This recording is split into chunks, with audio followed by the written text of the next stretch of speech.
Twelfth class. आज हम chapter read कर रहे हैं।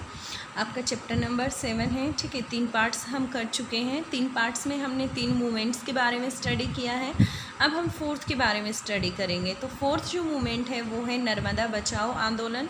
ठीक है, नर्मदा एक रिवर है। ये आपको पता होगा, ज्योग्राफी में या अप टू 10th स्टैंडर्ड भी आपने सुना होगा। ठीक है, जहाँ इसका जो ओरिजिन प्लेस है वो कहाँ पर है? एमपी में है। यह 3 स्टेट को क्रॉस करते हुए जाती है।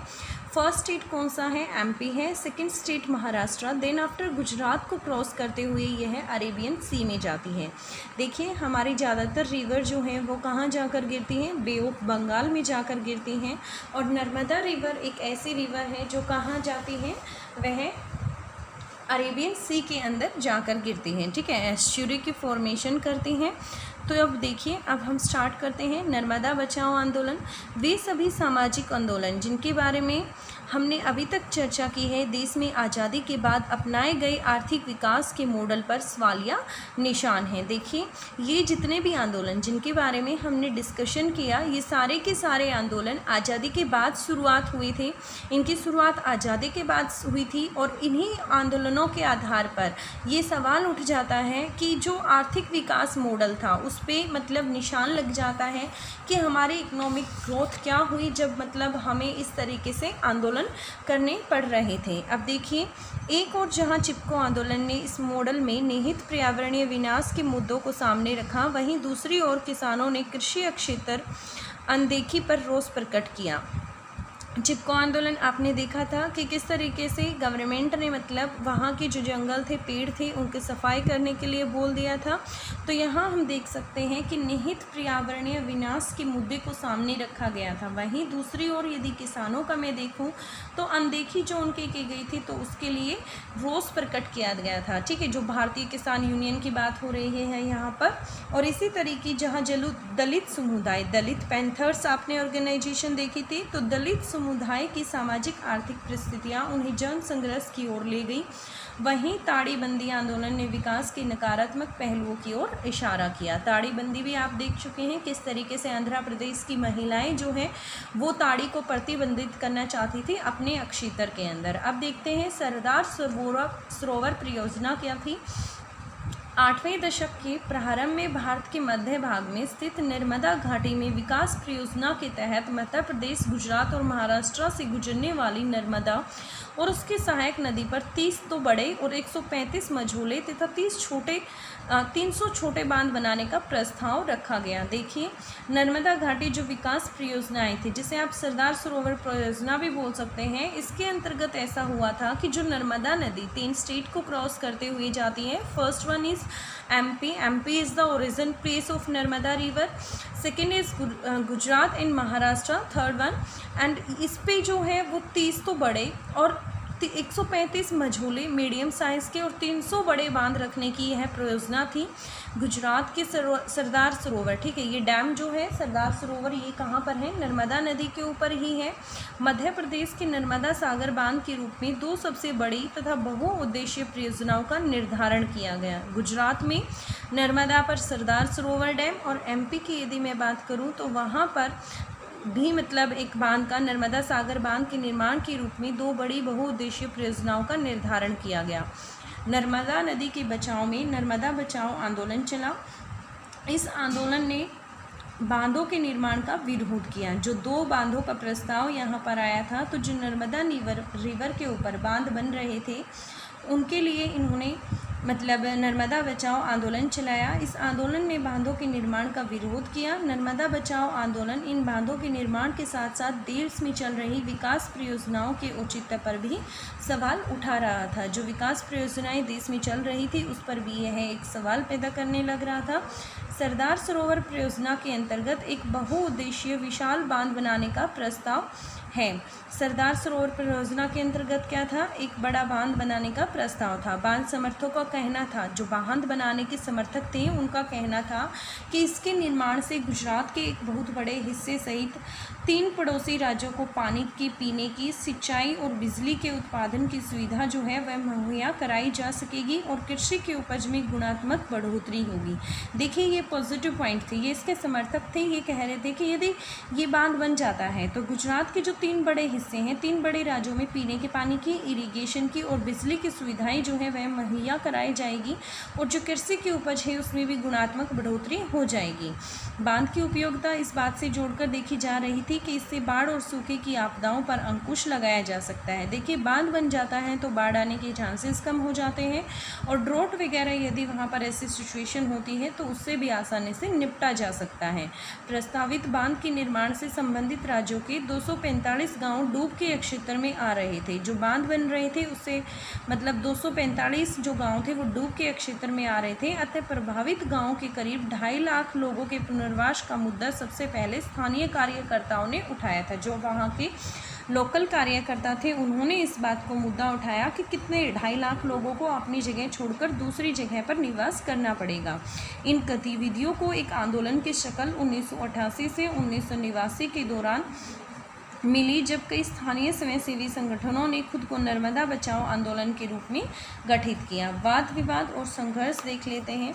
नर्मदा आंदोलन अपने गठन की शुरुआत से ही सरदार सरोवर परियोजना के विकास परियोजनाओं के बेहतर मुद्दों से जोड़कर देखा रहा है। नर्मदा आंदोलन की शुरुआत से बात करूं तो जो इसका गठन हुआ था वो इसी आधार पर हुआ था, जो सरदार सरोवर परियोजना थी उसके विकास परियोजनाओं के जोड़कर ही इसे स्टार्टिंग से देखा गया है। यह आंदोलन विकास के मॉडल और उसके सार्वजनिक औचित्य पर सवाल उठाता रहा है। यह जो आंदोलन हुआ था वह आंदोलन जो विकास हो रहा था उसके मॉडल पर और उसके सार्वजनिक औचित्य पर सवाल उठा रहा था। आंदोलन की एक मुख्य दलील यह रही है कि अब तक की सभी विकास परियोजनाओं पर हुए खर्च का विश्लेषण किया जाए। अब तक जितनी भी परियोजनाएं लगाई गई हैं तो उन पे जो खर्चा हुआ है उसके खर्च का विश्लेषण किया जाए। आंदोलन के अनुसार परियोजना के लागत विश्लेषण में इस बात का जायजा भी लिया जाना चाहिए कि समाज के विभिन्न वर्गों ने इन परियोजनाओं का खामियाजा भुगतना पड़ा है। देखिए, जब खर्चे का ब्यौरा लिया जाए तो खर्चे के साथ यह भी विश्लेषण किया जाए कि जो ये परियोजनाएं बनाई गई हैं इन परियोजनाओं से जो वहाँ के स्थानीय लोग हैं, जो वहाँ के विभिन्न वर्ग वहाँ पर स्थित हैं, उन्होंने काफ़ी खामियाजा इन चीज़ों का भुगता है। खामियाजा कुछ नुकसान की भरपाई इन लोगों ने की है। आंदोलन के नेतृत्व ने इस बात की ओर ध्यान दिलाया कि इन परियोजनाओं का लोगों के पर्यावास, आजीविका और संस्कृति तथा पर्यावरण पर बुरा असर पड़ेगा। जब लोग अपनी जगह छोड़कर जा रहे हैं तो उनकी जगह छोड़ने, उनका आजीविका का जो साधन है वह भी वहाँ से ख़त्म होगा और उनकी संस्कृति व पर्यावरण पर इसका बुरा असर पड़ेगा। शुरुआत में आंदोलन ने यह मांग रखी कि परियोजना से प्रत्यक्ष या अप्रत्यक्ष रूप से प्रभावित सभी लोगों को समुचित पुनर्वास किया जाए। ठीक है, सभी को समुचित स्थान अवेलेबल कराए जाए रहने के लिए। आंदोलन के लोगों ने इन महाकाय विकास परियोजनाओं के निर्माण की प्रक्रिया पर भी सवाल उठाए थे। नर्मदा बचाओ आंदोलन ने इस बात पर जोर दिया कि ऐसी परियोजनाओं के निर्णय में स्थानीय समुदायों की भागीदारी होनी चाहिए। जब ऐसी परियोजनाओं को सेटअप किया जाए तो वहाँ के जो लोकल पर्सन्स हैं उनको इनमें इन्वॉल्व करना चाहिए और जल, जंगल, ज़मीन जैसे प्राकृतिक संसाधनों पर उनका प्रभावित नियंत्रण होना चाहिए। जो वहाँ के स्थानीय लोग हैं उनका ही इस पर नियंत्रण होना चाहिए। आंदोलन ने एक महत्वपूर्ण सवाल यह भी उठाया कि लोकतंत्र में कुछ लोगों के लाभ के लिए अन्य लोगों को नुकसान पहुँचाना क्यों, अन्य लोग उनकी वजह से नुकसान क्यों उठाएं या उठाना नहीं चाहिए। इस तरह के सवालों से जूझते हुए आंदोलन ने अंततः पुनर्वास की मांग से अपने कदम आगे बढ़ाए। अब आंदोलन बड़े बांधों की खुली मुखालफ कर रहा था। ठीक है, क्लियर हो गया आपको इतना। गुड मॉर्निंग स्टूडेंट्स, आप चैप्टर रीड कर रहे थे rise of the popular movements. ठीक है, rise of the popular movements कर रहे थे तो लास्ट 3 लेक्चर्स आपके कंप्लीट हो चुके हैं। लास्ट 3 लेक्चर्स में सबसे पहले आपने दलित पैंथर्स से रिलेटेड पढ़ा था। ठीक है, देन आफ्टर आपने भारतीय किसान यूनियन का जो मूवमेंट हुआ था उसके बारे में स्टडी किया था।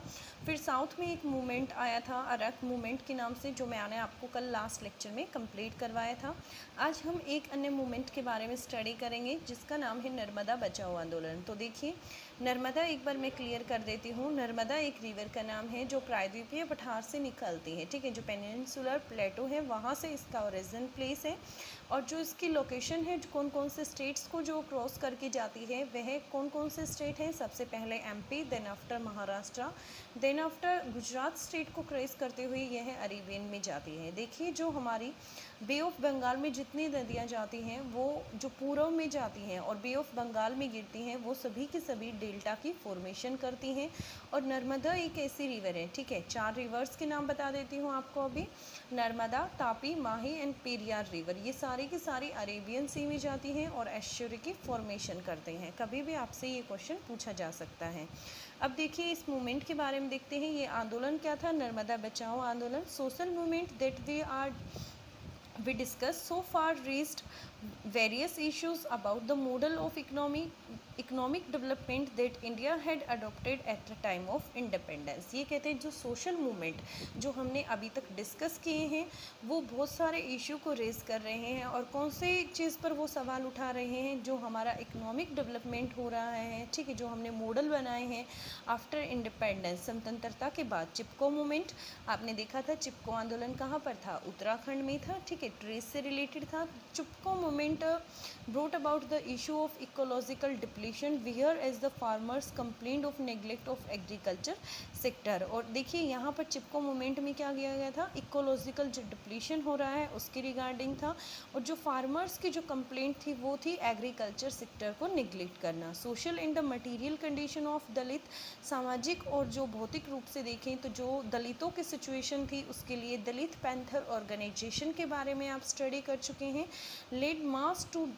Lead to their mass struggle whereas the anti arrack movement, जो आपने आंध्र प्रदेश में देखा था, जहां मतलब जो वुमेन्स हैं वो चाहते थे कि जो अराक है उसको क्या कर दिया जाए? प्रोहिबिटेड कर दिया जाए। Focused on the negative faults of what we consider development. The issue implicit in all these movement was made explicit by the movement against displacement caused by the Huge Development Project। अब देखिए, अब जो देखेंगे सरदार Sarovar project.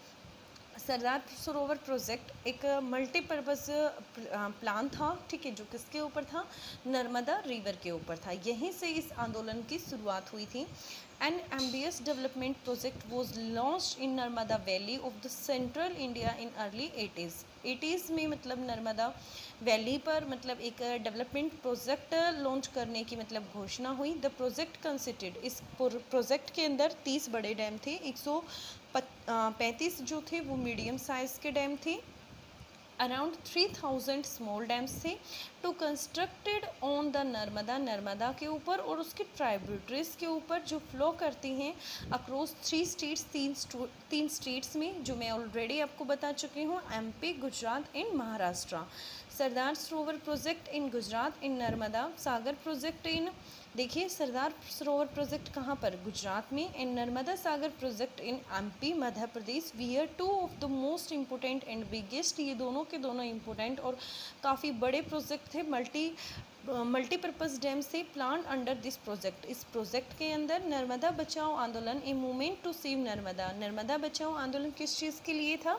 Narmada को save करने के लिए। Oppose the construction of this dams, वो अपोज कर रहे थे जो इन डैम्स की कंस्ट्रक्शन हो रही थी उसे। And question the nature of on going development project in the country, और क्वेश्चन यहाँ पर ये था कि जितने भी डेवलपमेंट प्रोजेक्ट इस कंट्री में हो रहे हैं उसका प्रकृति पर मतलब क्या प्रभाव पड़ रहा है।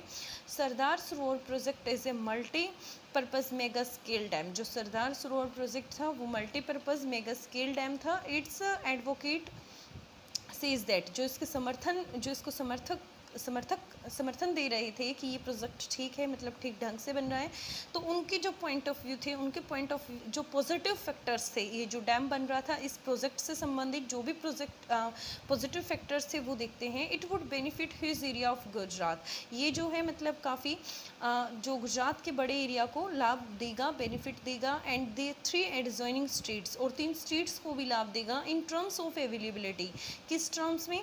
कि उनको ड्रिंकिंग वाटर की अवेलेबिलिटी अवेलेबिलिटी हो जाएगी, एग्रीकल्चर वाटर की अवेलेबिलिटी हो जाएगी इरिगेशंस के लिए, जनरेशन इलेक्ट्रिसिटी जनरेट होगी एंड इंक्रीज एग्रीकल्चर प्रोडक्शन, और जो मतलब एग्रीकल्चर के जो उत्पादन है, जो कृषि का उत्पादन है, वह भी इससे बढ़ेगा। Many more subsidiary benefit like the effective flood and drought control in the region we are link to success of this dam. यदि इस डैम को बना दिया गया तो यहाँ पर मतलब बहुत सारे और भी बेनिफिट होंगे, जैसे कि बाढ़ से बचा जा सकता है, और दूसरा सूखे की यदि सिचुएशन होगी तो उससे भी हैंडल किया जा सकता है। In the process of construction of dam 245 village from these states were expected to get submerged. ये कहता है इसके अंदर मतलब 245 विलेज आते थे जहाँ मतलब इन डैम को कंस्ट्रक्ट किया जा रहा था, और उन्हें मतलब वो इससे क्या थे, उनको पुनर्वास करना पड़ता, अपना क्षेत्र छोड़ना पड़ता।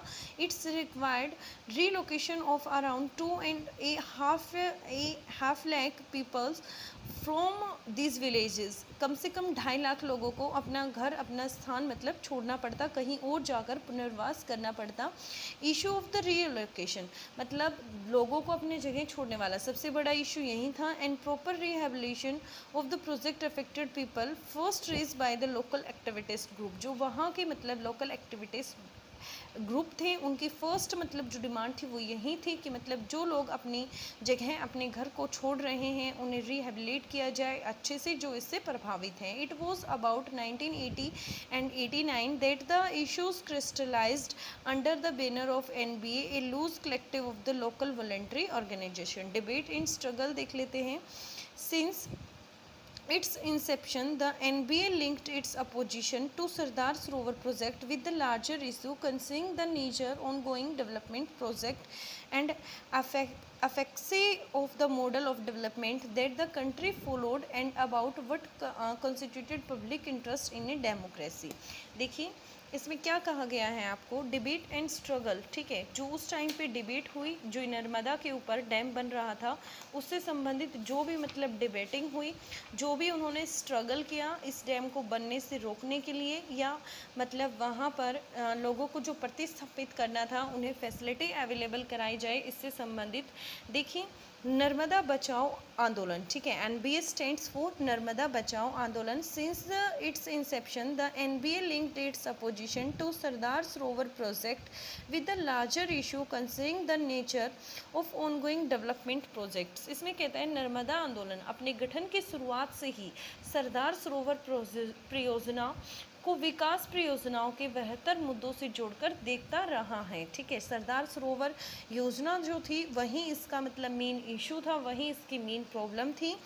And efficacy of the model of the development that the country followed and about what constitute public interest in democracy. और इस तरीके से कहता है यह आंदोलन विकास के मॉडल और उसके सार्वजनिक औचित्य पर सवाल उठा रहा था। जो मतलब हमारा स्वतंत्रता के बाद हमने विकास का मॉडल अपनाया था, ठीक है, मॉडल ऑफ डेवलपमेंट, तो द कंट्री फॉलोड एंड जो कंट्री ने हमारी ने फॉलो किया था about was constitute public interest in a democracy. लोकतंत्र में इस चीज़ पर सवाल उठ रहे थे। It demanded that there should be cost benefit analysis of the major development projects completed in the country so far। ये कहता है इसमें सबसे पहली चीज़ ये है देखनी चाहिए कि जब किसी भी प्रोजेक्ट को इंडिया के अंदर बनाया गया है, कंस्ट्रक्ट किया गया है, तो उसके कंप्लीट होने के बाद उस पर एक्सपेंसेस, उस पर खर्चा क्या आया है, कॉस्ट क्या आई है। And the moment argued that the larger social cost of the development project must be calculated in such an analysis. The social cost included forced resettlement of the project affected people, a serious loss of their means of livelihood, culture and depletion of the ecological resources। ये कहता है इसके अंदर यदि हम देखें तो जो कॉस्ट आई है वो क्या आई है, फोर्स्ड रिसेटलमेंट, ज़बरदस्ती उन्हें एक जगह से दूसरी जगह पर शिफ्ट किया गया है, रिसेटल किया गया है। इस प्रोजेक्ट के अंदर लोगों को लॉस हुआ है उनकी आजीविका का, उनकी संस्कृति का और पर्यावरणिक जो मतलब संसाधनों का भी नुकसान हुआ है। Initially the movement demanded proper and just rehabilitation of all those who were directly or indirectly affected by the project। Starting में इस मूवमेंट के अंदर डिमांड की गई थी कि जितने भी लोगों को मतलब यहाँ से रिलोकेट किया जा रहा है या उनको रिहेबिलिटेशन ढंग से प्रोवाइड करवाया जाए, और जो लोग इससे अफेक्टेड हैं डायरेक्टली या इनडायरेक्टली रूप से। The movement also question the nature of decision making processes that go in making of mega scale development project. The NBA insisted that the local communities must have say in such decision and they should also have effective control over natural resources. ये कहता है इसमें कि जो NBA है उसने insist किया कि लोकल कम्युनिटीज़ जो हैं वो must have say in such a decision. जब भी कभी ऐसे डेवलपमेंट प्रोजेक्ट्स के जो मेगा स्केल जो डिसीजंस लिए जाएं तो उनमें लोकल कम्युनिटीज़ मतलब उनको बोलना चाहिए, and they should also have effective control, और उनका ही मतलब प्रभावी रूप से नियंत्रण होना चाहिए नेचुरल रिसोर्सेज के ऊपर, जैसे कि लैंड है, वाटर है एंड फॉरेस्ट है। The movement also asked why, इस मूवमेंट के अंदर यह भी क्वेश्चन किया गया कि क्यों इन ए डेमोक्रेसी, एक डेमोक्रेसी के अंदर should some people be made to sacrifice, कि कुछ लोगों को क्यों सेक्रीफाइस, क्यों बलिदान देना पड़ता है फॉर बेनिफिटिंग अदर्स, ताकि दूसरों को लाभ हो सके। All this consideration led the NBA to shift from its initial demand of rehabilitation to its position of total opposition to the dam। ठीक है, जो स्टार्टिंग में जो मतलब इसकी डिमांड थी रिहेबिलिटेशन से, उससे जो इसकी डिमांड थी वो शिफ्ट हो गई किस चीज़ पे, ये टोटली अपोज कर रहे थे जो डैम के जो कंस्ट्रक्शन है उसको। ठीक है, क्लियर हो गया आपको ये चैप्टर।